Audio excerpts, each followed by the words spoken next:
மனுஷனா நீங்க? குடிச்சிட்டு வந்து சண்டை போடுறவங்க கூட நிதானமா பேசுவான், ஓரளவுக்கு புரிஞ்சுக்குவான். ஆனா நீங்க கண்டபடி கத்திட்டு இருக்கீங்க. நீங்க பண்றதெல்லாம் பார்த்தா எனக்கு பைத்தியமே புடிச்சிரும் போல இருக்கு. இப்படி எல்லாம் குடும்பம் நடத்துறதுக்கு என்ன வந்து கூப்பிட்டீங்க? ஏதோ தெரியாதனமா கூப்பிட்டுட்டேன், தப்புதான். நான் தான் கிறுக்கன்ல, அதான் கிறுக்குத்தனமா வந்து கூப்பிட்டுட்டேன். சரி, நடந்தது நடந்து போச்சு. இப்ப சொல்றேன்டி, நீ இப்ப வேணாலும் கிளம்பி போலாம், நான் உன்னை தடுக்க மாட்டேன்.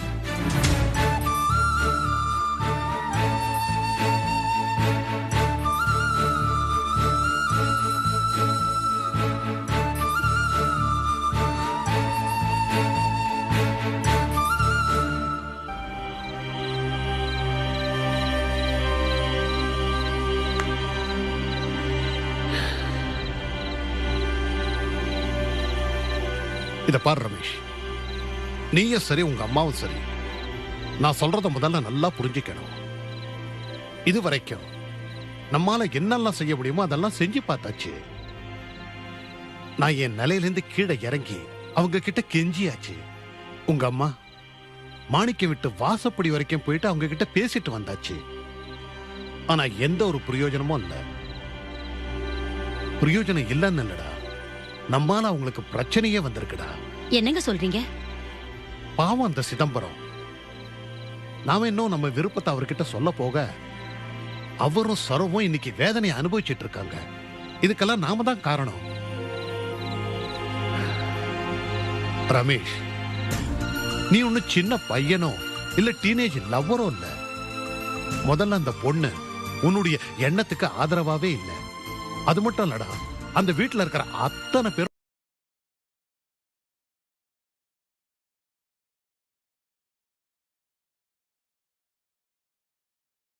பண்ண முடியாது. அதனால தான்டா சொல்றேன், எல்லாத்தையும் மறந்துட்டு உன் மனசை வேற எதுலயாவது செலுத்த பாரு, சரியா? என்னடா எதுவுமே பேச மாட்டேங்கிற? நான் எல்லாமே உன்னுடைய நல்லதுக்கு தான்டா சொல்லிட்டு இருக்கேன். இது பாரு, ஏண்டி இவன் மனசுல என்னடி நினைச்சிட்டு இருக்கான்? ஒரு சின்ன குழந்தைக்கு எடுத்து சொல்ற மாதிரி நான் சொல்லிட்டு இருக்கேன். இவன் என்ன பெரிய இவனாட்டம் எழுந்து போறானே. விடுங்க, பாவங்க. என்னடி பாவம்? நீ வேற அவருக்கு வக்காலத்து வாங்குறியா? இந்த பாரு, எல்லாமே முடிஞ்சு போன விஷயம்.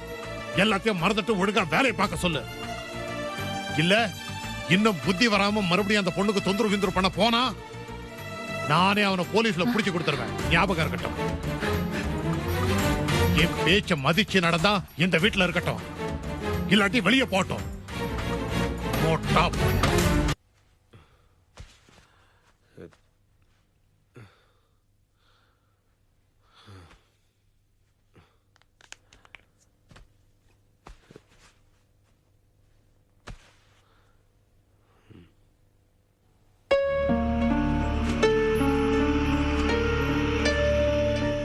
லீலா,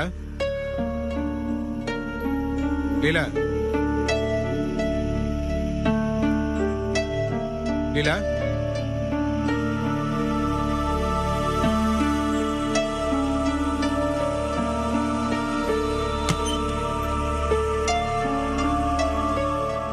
என்ன பண்ணிட்டு இருந்த? என்ன? பாத்ரூம்ல என்ன பண்ணிட்டு இருந்த? பாத்ரூம்ல என்ன பண்ணிட்டு இருந்தனா? துணிமணி எல்லாம் அயன் பண்ணிட்டு இருந்தேன். என்ன நக்கல? நீங்க தான் நக்கலா பேசுறீங்க. பாத்ரூம்ல வேற என்ன பண்ணுவாங்க? நான் கூப்பிட்டது உன் காதுல விழல, அதனால என்ன பண்ணிட்டு இருந்தேன்னு கேட்டேன். நான் என்ன நினைச்சேன்னா, நைட் நான் உன்னை திட்டினேன்ல, அதனால கோவச்சிட்டு எங்க உங்க அப்பா வீட்டுக்கு போயிட்டியோன்னு நினைச்சேன். என்ன முறைக்கிற? நான் காரணம் இல்லாம சொல்லல. நீ தான் அடிக்கடி பூச்சாண்டி காட்டுவியே, போறேன் போறேன்னு. வேணா போய. என்ன முறைக்கிற? தயவு செஞ்சு சொல்றேன், நீ உங்க அப்பா வீட்டுக்கு போயிடு. போக மாட்டேன். எப்படி எப்படி? போக முடியாது. அது என்ன லீலா, நான் எது சொன்னாலும் எதிர்த்து நடந்துக்கிறேன்னு முடிவு பண்ணிட்டியா? அப்படியே வச்சுக்கோங்களேன். அப்படியே வச்சுக்கிறதா? நான் சொல்றத திருப்பி சொல்றியே, உனக்கு எவ்வளவு திமிரு இருக்கும்? என்ன இப்ப என்ன சொல்ல வரீங்க? ஏதாவது வம்பு பண்ணி என்ன இழுத்து போட்டு அடிக்கணுமா? அதான் இப்படி எல்லாம் பேச ஆரம்பிச்சிட்டீங்களா? என்னது ஒன்னு அடிக்கிறதா? ஒன்னு அடிச்சு என்ன பிரயோஜனம்? ஒன்னு அடிச்சு என் கைதான் மறுத்து போச்சு, அது வேஸ்ட். இப்ப நீ அடி உதைக்கெல்லாம் பயப்படுற ஆள் இல்ல, அதை விட ரொம்ப ரொம்ப மிஞ்சி போயிட்ட. சரி சரி, வழியை விடுங்க, நான் போய் சமையல பார்க்கணும். இரு இரு இரு, ஏன் மூஞ்சி இப்படி எரியுது? நீங்க எதுக்கு சளிப்போட வேலையெல்லாம் செய்யணும்? அதனாலதான் சொல்றேன், நீ இங்க எந்த வேலையும் பார்க்க வேண்டாம், பேசாம உங்க அப்பா வீட்டுக்கு போயிடு. வேணாம் வேணாம் வேணாம் வேணாம், உங்க அக்கா வீடு அதான் தனாக்கா வீட்டுக்கு போயிட்டீங்கன்னா ஜாலியா சந்தோஷமா இருக்கலாம்ல. ஐயோ கடவுளே, காலங்காத்துல நீ ஏன் இப்படி போட்டு கொள்றீங்க? ஆளை விடுங்க. ஏன் இப்படி டென்ஷன் ஆகுற? நான் கேட்ட கேள்விக்கு பதில் சொல்லு. சரி விடு, நீ சொல்ல வேண்டாம், நானே சொல்றேன். நீ ஏன் தனாக்கா வீட்டுக்கு போறதுக்கு யோசிக்கிறேன்னு நான் சொல்லட்டுமா? அந்த போஸ் என்ன இழிச்ச வாயினா ஏற்கனவே மாமனாரையும் குழந்தையாரையும் உட்கார வச்சு சோறு போட்டுட்டு இருக்கான். இதுல கட்டி கொடுத்த நீ வேற அங்க போய் உட்காந்துட்டீங்கன்னா எப்படி? நீ கோச்சிட்டு போறத அவன் எப்படி ஏத்துக்குவான்?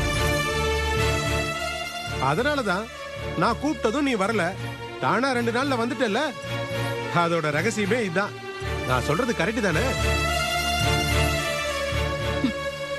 நீங்க எல்லாம் ஒரு மனுஷனா? இந்த மாதிரி கேடு கட்ட புத்தி எல்லாம் ஒரு நாளும் எங்க போஸ் மாமாக்கு வராது.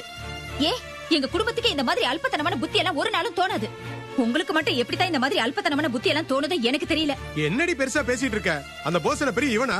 ஆமா, அவரோட குணமும் பெருந்தன்மையும் சுட்டு போட்டாலும் உங்களுக்கு வராது. ஏய் தெரியுண்டி, உங்க மாமா யோகிதையெல்லாம் இழிச்சவாயன் கோபி தலைய தடவி அவன் பார்த்த தொழில இவனு ஆரம்பிச்சு அப்புறம் கோபிக்கு வச்சால வேட்டு.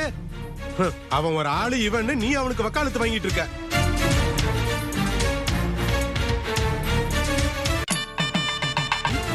அந்த போஸ் என்ன இழிச்சவாயனா ஏற்கனவே மாமனாரையும் குழந்தையாரையும் உட்கார வச்சு சோறு போட்டுட்டு இருக்கான். இதுல கட்டி கொடுத்த நீ வேற அங்க போய் உட்காந்துட்டீங்கன்னா எப்படி? நீ கோச்சிட்டு போறத அவன் எப்படி ஏத்துக்குவான்? அதனாலதான் நான் கூப்பிட்டதும் நீ வரல, தானா 2 நாள்ல வந்துட்டல. அதோட ரகசியமே இதுதான். நான் சொல்றது கரெக்ட் தானே? நீங்க எல்லாம் ஒரு மனுஷனா? இந்த மாதிரி கேடு கட்ட புத்தி எல்லாம் ஒரு நாளும் எங்க போஸ் மாமாக்கு வராது. ஏ, எங்க குடும்பத்துக்கு இந்த மாதிரி அல்பத்தனமான புத்தி எல்லாம் ஒரு நாளும் தோணாது. உங்களுக்கு மட்டும் எப்படித்தான் இந்த மாதிரி அல்பத்தனமான புத்தி எல்லாம் தோணுதோ எனக்கு தெரியல. என்னடி பெருசா பேசிட்டு இருக்க? அந்த போஸ்ன பெரிய இவனா? ஆமா, அவரோட குணமும் பெருந்தன்மையும் சுட்டு போட்டாலும் உங்களுக்கு வராது. ஏய் தெரியுண்டி, உங்க மாமா யோகிதையெல்லாம் இழிச்சவாயன் கோபி தலைய தடவி அவன் பார்த்த தொழில இவனு ஆரம்பிச்சு அப்புறம் கோபிக்கு வச்சால வேட்டு. அவன் ஒரு ஆளு இவன்னு நீ அவனுக்கு வக்காலத்து வாங்கிட்டு இருக்க.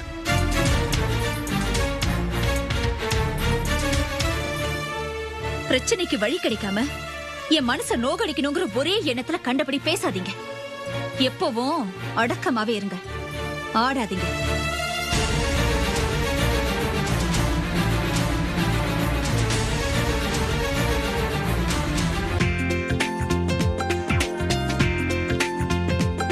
மெதுவா போலாம் சார், கார் அங்க நிக்குது.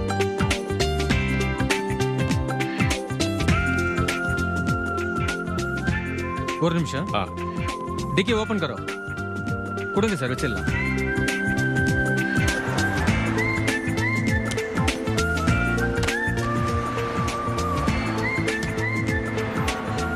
மிஸ்டர் ராகேஷ் வருவார் நினைச்சேன். சார், அவர் எல்லா அரேஞ்ச்மெண்ட்டும் பண்ணிட்டாரு. நீங்க கவலைப்பட தேவையில்லை. உங்களுக்கு ரூம் புக் பண்ணிருக்கு. நான் உங்களை அந்த ஹோட்டல்ல டிராப் பண்ணிடுறேன். மிஸ்டர் ராகேஷ் உங்களை வந்து மீட் பண்ணுவாரு. நீங்க அது வரைக்கும் நல்லா ரெஸ்ட் எடுங்க. அங்க வருவார். கண்டிப்பா வருவார். வாங்க சார், உட்காருங்க சார்.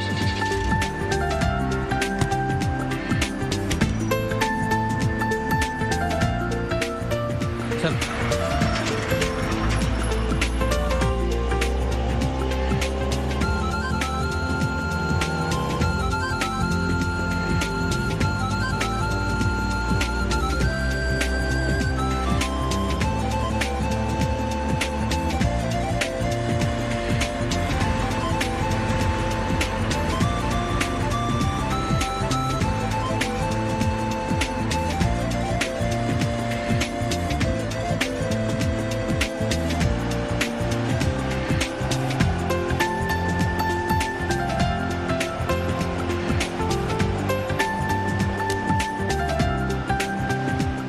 வாங்க சார், गाड़ी पार्क कर लो.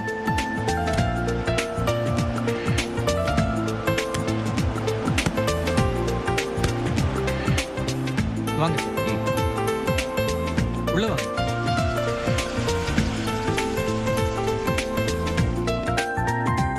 வாங்க சார்.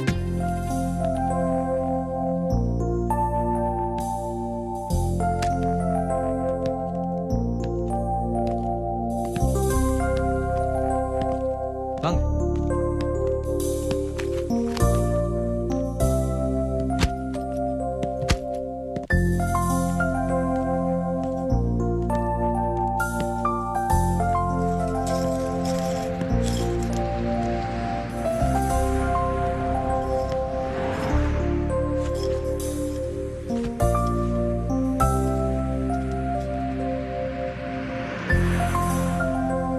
சூப்பரா இருக்குங்க. என்ன சார், பாம்பேயோட ஒரு வாரத்தை பார்த்தா இப்படி அசந்துட்டீங்க? இன்னும் பாம்பேல பாக்குறதுக்கு நிறைய இடம் இருக்கு சார். அதுக்குள்ளேயே அசந்துட்டா எப்படி? ஓ,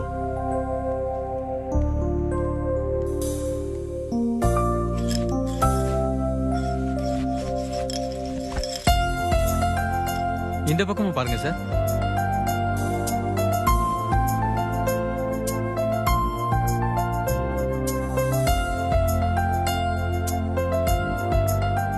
இவ்வளவு பெரிய ஹோட்டல்ல ரூம் போட்டு கொடுத்திருக்காரு ராகேஷ். அவர் என்ன கார்மெண்ட்ஸ் தொழில் தான் பண்றாரா இல்ல வேற எதுவும் பண்றாரா? கார்மெண்ட் பிசினஸ் தான் சார் பண்ணிட்டு இருக்காரு. நீங்களும் அவர் கூட சேர்ந்துட்டீங்கல்ல, இனிமே நீங்க நிறைய சம்பாதிக்கலாம் சார். இதை விட பெரிய பெரிய ஹோட்டல்லாம் தங்கலாம் சார். அப்படி ஒரு நம்பிக்கையில தான் வந்திருக்கேன். எப்போ வருவாரு? வந்துருவார் சார். நீங்க குளிச்சிட்டு ரெடியா இருங்க, அவர் வந்துருவாரு. ம். இந்த போன்ல இருந்து எஸ்டிடி பண்ணிக்கலாமா? என்ன சார் நீங்க இவ்வளவு பெரிய ஹோட்டல் வந்து தங்கிட்டு எஸ்டிடி பண்ணிக்கலாமான்னு கேக்குறீங்க?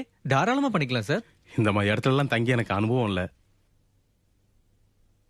அப்ப நான் வரட்டுங்களா சார்? ஓகேங்க, வாங்க. தேங்க்யூ.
ஹலோ விஜய், நான் தான் விஜய் பேசுறேன். எங்க இருந்து பேசுறீங்க? பாம்பே வந்துட்டேன். லாட்ஜ்ல ரூம் போட்டு உங்ககிட்ட பேசிட்டு இருக்கேன். உங்க பயணம்லாம் எப்படி இருந்துச்சு? ட்ரெயின் அங்கங்க நின்னு லேட்டா தான் விஜய் வந்துச்சு. அட பாவமே. இங்க பாரு விஜய், எனக்கு பிரயாணம் பண்ண கலப்பை விட இவ்வளவு தூரம் கடந்து வந்திருக்கமே, நம்ம பொண்டாட்டியை பார்க்கணும்னா மறுபடியும் இவ்வளவு தூரம் கடந்து போகணுமேங்கிற நினைப்பு தான் கவலையை கொடுக்குது. அப்படியா? எனக்கும் அப்படிதாங்க. நீங்க ரொம்ப தூரத்துல இருந்து பேசுறீங்கங்கிறது ஞாபகத்துக்கு வந்தாலே சரி, எனக்கு எவ்வளவு கவலையா இருக்கு தெரியுமா? சீக்கிரம் வந்துருங்க. என்ன விஜய் இதெல்லாம் சொல்லுமா என்ன? வேலை முடிஞ்சா நான் மறு நிமிஷமா அங்க வந்து நிக்க மாட்டேன். சரிங்க, வேலைக்கு நல்லா சாப்பிடுங்க. அதெல்லாம் சாப்பிடுறேன். உன் உடம்பு எப்படி இருக்கு? நல்லா இருக்குங்க. ஆனா நேத்து ராத்திரி என்ன சொல்லாத. விஜய், விஜய் என்னாச்சு? அது இல்லைங்க, அக்கா வெந்நீர் போட்டு வச்சிருக்கேன், குளிக்க போன்னு சொல்றாங்க. இல்ல, நேத்து ராத்திரி ஏதோ சொல்ல வந்தியா? என்ன? அது வேற ஒண்ணும் இல்லைங்க, நேத்து ராத்திரி நல்லா தூங்குனேன்னு சொல்ல வந்தேன். ஓ, அவ்வளவுதானே? வேற ஒண்ணும் இல்லைங்க. இங்க பாரு விஜய், எதுவும் பிரச்சனைனா உடனே எல்லார்ட்டையும் சொல்லிடு. ஓகேயா? சரிங்க. சொல்ல சட்டுமா? வச்சிருங்க. ஏண்டி, உனக்கு ஏதாச்சும் அறிவு இருக்கா? அவரே தயங்கி போயிருக்காரு. நீ இந்த மாதிரி ஏதாவது சொன்ன, அவர் போன வேலையை முடிக்காம அப்படியே திரும்பி வந்துருவாரு. பேசுறதுதான் பேசுற, கொஞ்சம் நல்ல விதமா பேசு. என்ன பொண்ணு? நல்லா இருக்கியா? நல்லா இருக்கியா விஜய்? நல்லா இருக்கேன். ஏமா விஜய், கோபி ஏதாவது போன் பண்ணனா? இப்பதான் போன் பண்ணாரு. அதான பார்த்தேன். கொஞ்ச நேரத்துக்கு முன்னாடி வந்திருந்தா நானும் போன்ல ஒரு வார்த்தை பேசிருப்பேன், அவனும் சந்தோஷப்பட்டிருப்பான். அட எங்க அப்பா, உங்க குரலை கேட்டதும் அப்படியே அவன் உருக்கி போயிடுவானாக்கும். சும்மா இருங்களேன். சரி விடுறி, எதுக்கு எடுத்தாலும் பதில் சொல்லிட்டு இருக்க. விஜய், இப்ப நாங்க எதுக்கு வந்திருக்கோம் தெரியுமா? என்ன பாக்கிறதுக்காக வந்திருக்கீங்க? ஆமா ஆமா. ஏன்னா என்னடா அது, நம்ம சம்சாரத்தை யாருமே போய் பாக்கலையான்னு கோபி கோச்சு கூடாது பாரு, அதுக்காக தான் வந்தோம். விஜய், நீ அவர் சொல்றது எதுவும் மனசுல வச்சுக்காத. நாங்க ஒன்ன பாக்க தான் வந்தோம், கோபிக்காக வரல. நல்லா இருக்கல்ல? வணக்கம் மாமா. நல்லா இருக்கும். ஏங்க, வந்ததுதான் வந்தீங்க. உங்க தம்பி பொண்டாட்டிக்கு கொஞ்சம் தைரியம் சொல்லுங்க. ஏன் விஜய் நல்ல தைரியமான பொண்ணு தானே? ஆமா, நீங்க தான் மெச்சுக்கணும் அவ தைரியத்தை. ஏன் விஜய், என்னாச்சு? அது ஒண்ணும் இல்ல, நேத்து ஒரு பொம்பளை வந்து பிரசவத்தப்ப கஷ்டமா இருக்கும் அது இதுன்னு சொல்லி பயமுறுத்திட்டு போயிட்டாங்க. நானும் அதே நினைச்சுக்கிட்டு படுத்திருந்தேன். ஒரே கெட்ட கனவு. அதான். அடேங்கப்பா, உலகத்துல இல்லாத அதிசயமா குழந்தை பெத்துக்கிறது. நீ ஒரு நாள் கவர்மெண்ட் ஆஸ்பத்திரி பக்கம் போய் பாரு, எத்தனை பேர் குழந்தை பெத்துட்டு போறாங்கன்னு. சில பேரு தனியாவே வந்து பெத்துட்டு போறாங்க. உனக்கு என்ன, நாங்க எல்லாரும் இருக்கோம், செலவு பண்ண வழியா இருக்கு. அப்புறம் எதுக்கு பயப்படுற? தைரியமா இருக்கணும், சரியா? என்ன தைரியமா இருக்க சொல்லிட்டீங்களா? எடுத்துக்கங்க. நாம என்னதான் தைரியம் சொன்னாலும் குழந்தை பெத்துக்க போறதுன்னு விஜய் தானே, அதுதான் தைரியமா இருக்கணும்.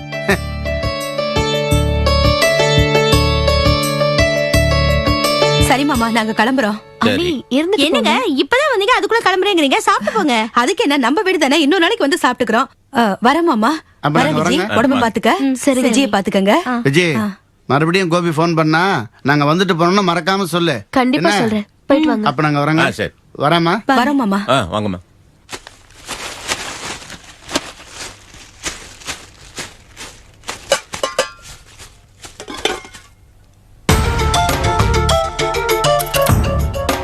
வீட்ல இருக்க மகராசி வீட்டை பாத்துக்கிற லட்சணத்தை பாரு. குளவி கூடு கட்டி இருக்கு. என்ன லட்சணத்துல வீட்டை சுத்தம் பண்றாங்களோ தெரியல.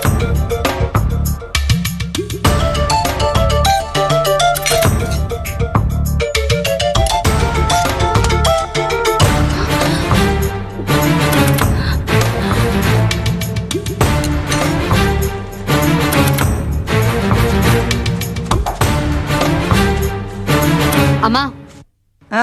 தெருமுனையில பாத்திரம் வண்டி வந்திருக்கு. ஏதோ 2 கிண்ணம் வாங்கணும் சொன்னியே, வா போய் வாங்கிட்டு வந்துடலாம்.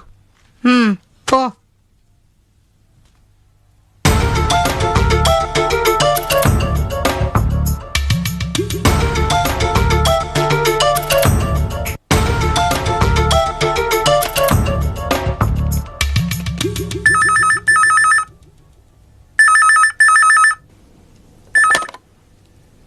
ஹலோ லீலா.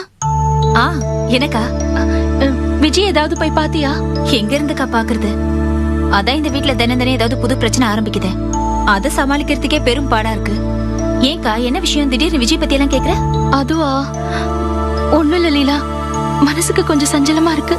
என்னக்கா சஞ்சலம்? இல்ல லீலா, அத்தை வந்து வீடு பெருக்கிட்டு இருக்கும்போது குழவி கூட்டை உடைச்சு கீழே தள்ளிட்டாங்க. அவங்க ஏதோ பாவம் யதார்த்தமா செஞ்சுட்டாங்க. ஆனா எனக்கு மனசுக்கு ஒரே சஞ்சலமாவே இருக்கு. பாரு, குழவி கூட்டை கலைச்சா வீட்டுல உள்ளவங்களுக்கு ஏதாவது கெடுதல்னு ஊர்ல அத்தை சொல்லிட்டே இருப்பாங்கல்ல. அதான் எனக்கு ரொம்ப பதட்டமா இருக்கு லீலா. அக்கா, நீ ஒன்னும் கவலைப்படாத. விஜய் அந்த குழவி கூட்டை போய் கலைச்சா உன் மாமியார் தானே கலைச்சாங்க. அதுக்கும் விஜய்க்கும் என்ன சம்மந்தம் இருக்க போது சொல்லு. இல்ல லீலா, இருந்தாலும் அத்தை அப்படி செஞ்சதுல இருந்து எனக்கு ரொம்ப குழப்பமா இருக்கு. அதான் உனக்கு போன் பண்ணேன். அக்கா, நீ வீணா டென்ஷன் ஆகாத. விஜய்க்கு ஒன்னும் ஆகாது என்ன? சரி.